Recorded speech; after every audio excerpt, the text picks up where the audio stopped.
দেখুন, সড়ক পরিবহন আইন ও বিধিমালা, এই যে সড়ক পরিবহন আইন ও বিধিমালা, এটি আমার রচিত একটি গ্রন্থ।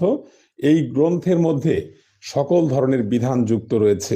নট অনলি যে 4 স্ট্রোক যুক্ত 3 হুইলারের ক্ষেত্রে 50,000 টাকার পেনাল্টি করা হয়েছে, কিংবা 6 মাসের কারাদণ্ডের কথা বলা হয়েছে, কিংবা ড্রাইভার রাজি হচ্ছে না, আমি আমার যেই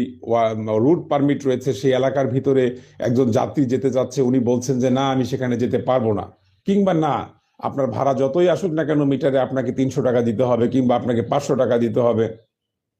এই ধরনের যে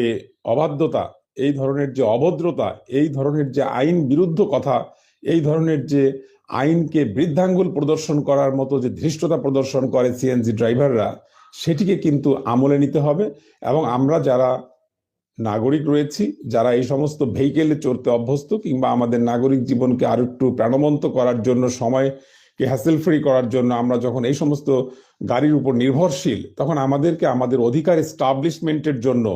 আমাদের সড়ক পরিবহন যে আইন ও বিধিমালা রয়েছে, সেই আইনের 35 ধারা এবং সেই আইনের আপনার 81 ধারা সম্পর্কে আপনাদের বিধানগুলো জানতে হবে।